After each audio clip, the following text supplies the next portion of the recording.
Bend Around the Wind by Skylia. Chapter 69, Thor Odinson, Part 2.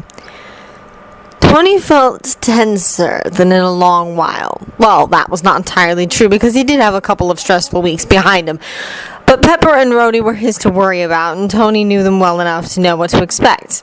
With the Avengers, they tried their best to keep things civil and friendly, but Tony always kept in mind that he could move forward without them. He didn't necessarily need them. Being friendly just made things easier. It was what Tony wanted, but an alliance was not essential. It would have sucked. It would still suck if things went wrong with them, but Thor, he was a completely different matter. Yes, Thor was an adventurer, and they fought Loki and the Chitauri together, but beyond that, oh yeah, they tried to beat the crap out of each other the first time they met. That was fun. Good times. It didn't change the fact that the only things Tony knew about him came from his very limited personal experience, or Loki and Hatchet. So yeah, Tony didn't know how to deal with him, and a lot of things depended on him. Too much, in Tony's opinion. Not that he had anything against the guy. In fact, he was pretty convinced that some of Loki's biggest issues with Thor were about things Thor himself had no control over. Not that Tony was in any position to be the judge of that. It was one of his reasons why he decided that he would keep out of this as much as possible. He was pretty sure Hatchet did not share his sentiments if the way he tried to drill holes in Thor's skull with just the force of his gaze was any indication. At least he was keeping quiet for now. It was already more than anyone could ask for. Thor glanced at him now and then, like he wanted to make sure he was still in the same place. With Hatchet's tendency to vanish into thin air and pop up someplace unexpected, it was a reasonable thing to do. Mostly, though, Thor kept his eyes on Loki. Tony couldn't even attempt to decipher all the emotions on his face. Loki's poker face was a lot better, but still not blank enough. Those who knew him could see through it. Tony wondered if Thor could. Thor was gripping his hammer's handle tightly. He did not look like he wanted to use it, but he didn't put it down either. Tony wanted to be annoyed about it, but he had to admit that it was pretty reasonable with Loki's penchant for trickery. You wanted to speak, Thor said after a long stretch of tense silence. So speak then. Loki stood by the giant windows looking out at the ocean, and Hatchet very strategically sat down on the couch closest to him. Tony kept himself between the gods, well, relatively in between them. He stood by the fireplace out of their way, but not too far from either of them. Loki did not turn around to face Thor when he started speaking. There is too much that needs to be said. I shall keep to the most pressing matters first, he said. I'm not here to beg, to plead. I will offer you some information and explanations. Then I will state my request. Thor's frown got deeper. A request? I do not believe you have room for requests, Loki. And that's why I will speak first, Loki said. It may change your mind. Speak freely, then, Thor said. His frown was still deep and his face stern.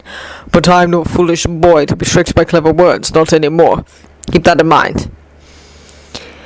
If you'd be a fool, you would be of no use to me, Loki said. Yeah, Tony would have worded that differently, but he kept his mouth shut. You can prove your wisdom, too, while you're at it. Hatchet bit back something that sounded like a chuckle, and Tony was tempted to drag him out of the room, but he knew Loki could use the support for this. He may have acted all cool and collected, but he'd been really stressed about this for a long while now. Anything could ruin this fragile moment of relative peace. You may already know that my departure from Asgard was not of my own design, Loki started.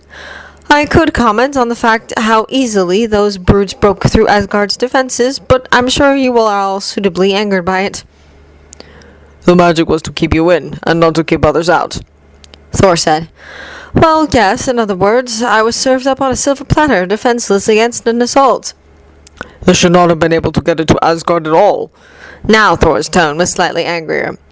I have proved to you that Asgard is not the impenetrable fortress you all believe it to be. Heimdall's gaze can be clouded, and there are dime a dozen secret pathways leading into the realm eternal from all the magic harnessed within its walls. It is nothing but arrogance to think that no one would dare to attack the realm, harm someone inside, or steal something that's supposed to be protected. Thor's face turned incredibly grim at those words. We know that, he said. Well, better late than never, I suppose, Loki told him. Relatively, Thor said. We know it was not just because you were taken. We were attacked as well not long after that. Now Loki turned around to look at Thor. Asgard was attacked? Tony asked. Nobody told him that. Didn't the other Avengers know? Then he felt the cold shiver run down his spine when he realized what that could mean. By whom? He asked then. Loki looked at him, and it was clear that they were thinking about the same thing. The other managed to find people who were able to sneak into Asgard before. Did he manage to do it again? A group of dark elves, Thor said. Oh, well, that was a relief. They appeared down by the cells in the very heart of Asgard. They attacked us from within. They used the same pathway as the bounty hunters when they snatched you, Tony observed. Thor looked at him in surprise, but Tony shrugged. He dared anyone to hang out with Loki for so many years and not understand at least the basics of magic. It was a strong passageway, as it was used not that long ago. Loki nodded. What did they want? Hatchet asked. The Dolkafar are no friends of Asgard, but it is unlikely to risk the Aesir's wrath like that. They were not sent by the Queen Elsfly, Thor said, and they thought Asgard to be weakened. Father has fallen into the Odin sleep, and I was here on Midgard at the time. Still searching for Loki, probably. That was probably what Thor did not say out loud. By the time I returned, many of our warriors were slain in the sudden attack. Did they get what they attacked for? Loki asked. His voice was carefully blank. No, Thor said. It was the casket of ancient winters they intended to steal. They did not know that it was lost. Okay, if Loki was blank before, now he was a marble statue. Tony was careful not to say anything about the matter either. Yes, lost. Let's keep Asgard in that belief. Once they realized it was no longer in the vault, they intended to take the eternal flame instead. Thor continued. Oh, the fools! Loki commented. That one I don't know. Tony said. It is a mystical flame that cannot be extinguished, Loki said. Odin stole it from Surtur. Okay, that would explain why the fire demons would like it back. Tony said. But why did the Dark Elves want it? Power, I assume, Loki said. The flame consumed them, did it not? Thor nodded. Them and a whole forest in Svartalfheim. It was contained once Father awakened, but even he needed the aid of his sorcerers and the help of some mages Frey sent. Many died both in Asgard and Svartalfheim. Idiots! Hatchet snorted. Well, at least I need not convince you that Asgard is far from completely safe, Loki said. Like you care for Asgard's safety, Thor told him. He did not say it as an angry accusation. He said it like it was a simple fact. Loki leveled him with a look, but did not retort. Tony wanted to congratulate him on his impulse control. Hatchet, though! Presumptions will never do you any good, he said. You should have learned that from experience by now. Thor glared at the elf, but did not say anything. We're not here to talk about Asgard, he said instead, turning to Loki again. But we are, in a way, Loki told him, straightening up some more, raising his chin before he started talking. I won't claim that I have not committed crimes. I won't claim that I do not deserve to answer for said crimes. But I will claim that Asgard has no right to judge me. Thor's frown was pretty deep again. If he weren't some immortal god, Tony was pretty sure he would have permanent wrinkles on his forehead. You admit that you have done many wrongs, yet you refuse to be judged for them, Thor asked. No, I simply refuse to be judged by Asgard, Tony said. Loki said. Tony tensed again because here they were, no longer beating around the bush. Loki got to the point. You are to face justice in Asgard, Thor said. Why? Loki asked. Why would Asgard of all realms be my judge? It is not Asgard I have wronged. Midgard, Jotunheim, yes. But Asgard, the only crime I have committed against Asgard was showing the Jotnar a way in. Treason, I suppose, but considering that they were slain before they could do much harm, my sentence would just be banishment, and I already left of my own accord. So no, I do not intend to face Asgardian justice, as you say, for I refuse to be judged by those who have done me more wrong than I have done to them. Thor's face darkened in anger then. And the fact that you tried to kill me, is that also not something to be judged? He asked, his voice louder and angrier than before. That is something between you and I, is it not? Loki shot back. I did not attack you because you're a prince of Asgard.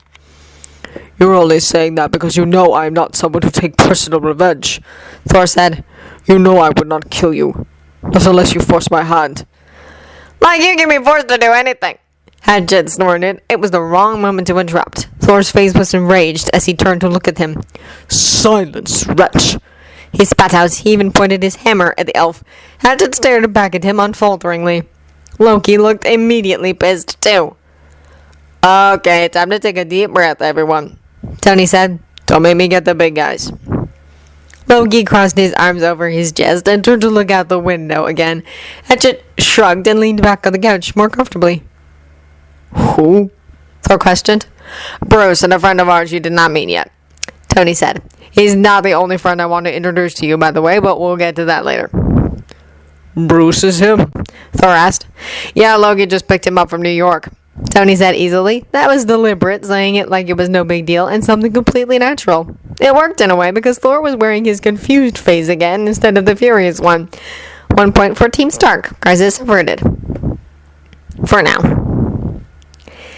Things, unsurprisingly, didn't get any easier as Loki, sometimes with a little input from Tony, explained Thor who their abductor was. Thor was as angry about hearing about this as expected. It was really no surprise, not after everything Tony heard from Bruce and Pepper about how Thor acted once he knew Loki did not escape, but was taken instead.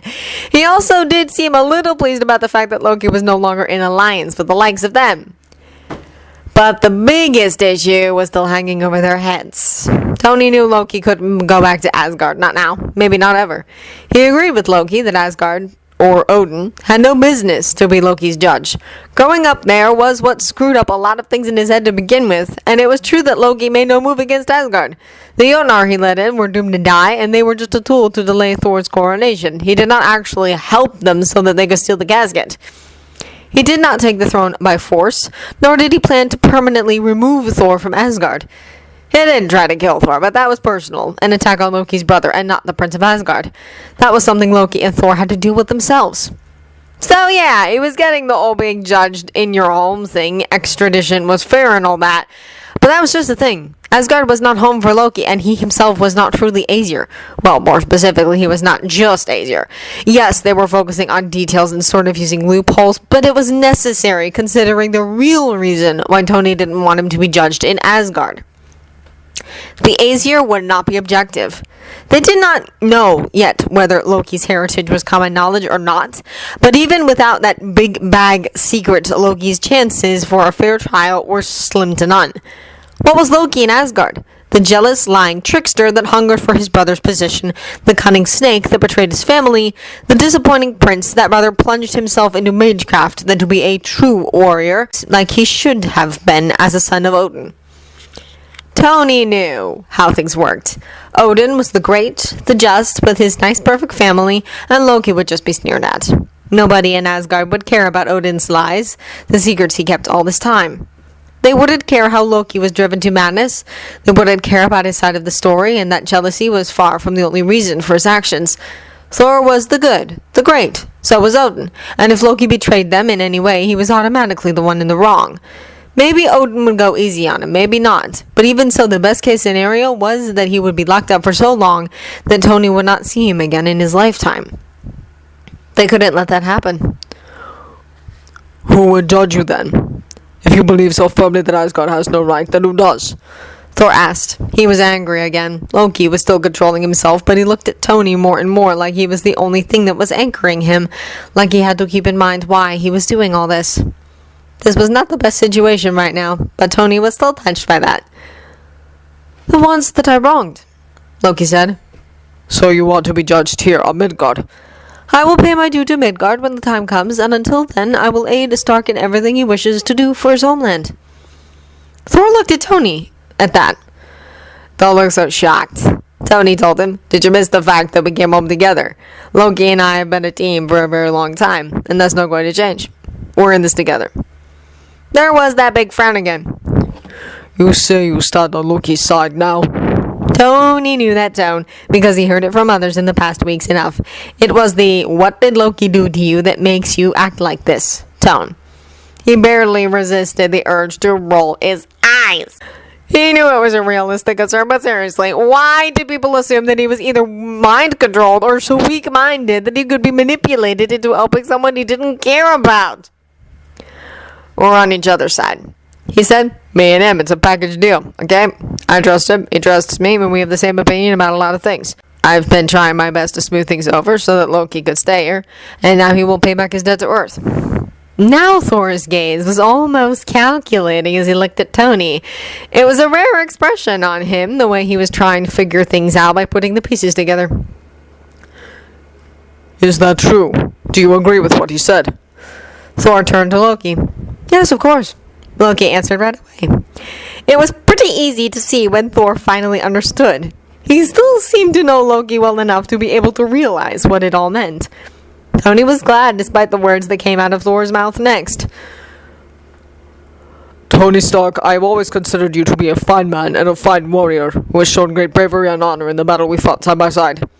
But I cannot just take your word in this matter, not when your affections so clearly sway your judgment. Like you're not biased at all, Hatchet chimed in. I am, Thor said to him without hesitation. but that is why I refuse to be Loki's judge. That is why I want a fair trial to determine how he should pay for his crimes. Do you even listen to yourself? Loki asked. You really think Asgard would judge me fairly? Me, the scorned second prince, the always hated speck of dirt that ruined the perfect image of a golden family? Oh, they would judge me, but it would be no fair judgment. And if you do not realize that, you still have not grown wise enough. So what then? You'd rather be judged by the frost giants? You think they would be more just to you? Loki's face darkened with anger immediately. Oh, how you speak of being a changed man, and yet you say those words like they leave a bad taste in your mouth. What? Frost giants, Loki repeated with the same tone Thor used. You keep forgetting that you're talking to one. That rendered Thor speechless for a few moments. Oh, what? Loki asked. You thought we will pretend it's not truth for all eternity? That we would just not acknowledge the lies I've been told all my life? That I will allow you to forget that nothing ties me to Asgard? I have killed my father, their king. I have laid waste to their land and caused damage greater than what I have done to Midgard. If the Jotnar want to judge me, they have the right to do so. At least I will know that they're allowed to, and that I will only be judged for what I have done. Asgard wanted to expel me from its midst from the moment I was taken there. They have all judged me my entire life. I won't allow them to judge me again. They stared at one another for a long moment then. How could I believe that you truly intend to answer for your crimes? Thor asked once he recovered from the shock of Loki's words. Tony really wanted to interrupt because the tense line of Loki's shoulders was almost physically painful to see, but he kept his mouth shut. Hatchet seemed to be vibrating with the urge to get up and do something. Loki must have told him not to make things worse very firmly, otherwise he would be probably up at Thor's face already. I just told you! You've not told me enough then. Why did you not run then? Why ask me? It is my duty to take you back, and you're asking me to ignore Father's command. You're asking me to believe that even if I don't take you to Asgard, you will willingly seek out the Jotnar to answer for your crimes against them. Because if I run, I cannot remain on Midgard, Loki said. Not here, not like this. I cannot leave, not when such danger lurks upon us all. Stark won't leave this realm to its fate, and I will not leave him. And I don't intend to fight a war at 4 fronts. Even if I can't make allies, at least I intend to lessen the number of my enemies. Thor rubbed his forehead as he took a few deep breaths. You're speaking words around me again. I am speaking the truth. You should only listen, Loki said. Listen! Thor snapped. All of the lies, betrayal, deception, and destruction after all the deaths you caused. Now you're asking me to listen. How can I believe you? What reasons do I have to listen to even a word you say? Tell me! Give me a reason that does not sound like empty platitudes that are meant to sway my heart in your favor. Tell me why I should listen, and I will. You cannot just expect me to say that all is well and let you do what you want. I cannot do that. Speak, then. No lies, no games, no pretty word. I am not some fool to be wrapped around your finger, so unless you give me a very good reason, I will take you back to Asgard. He was panting heavily by the time he finished. Then he finally put his hammer down. He looked so old all of a sudden, and like there was a great weight on his shoulders he was very tired of carrying. Tony was worried that Loki would get angry, but he did not.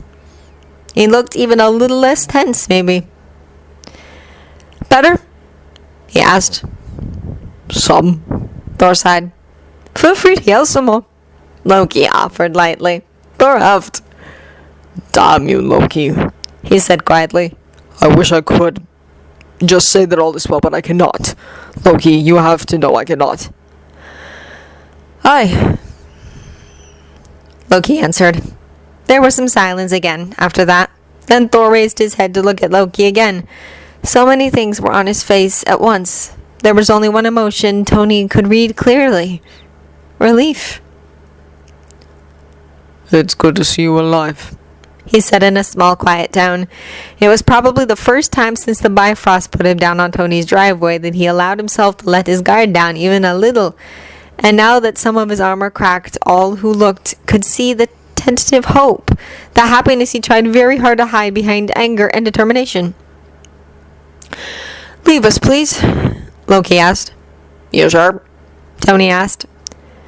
Loki nodded and even gave Tony a small, reassuring smile. I'm sure. Okay, Tony agreed. but Jarvis will warn me if there's blood, and then I will come back with both Drongo and Bruce. Certainly, sir, Jarvis confirmed. Fine, just go, Loki said. You do, Hatchet, and no eavesdropping.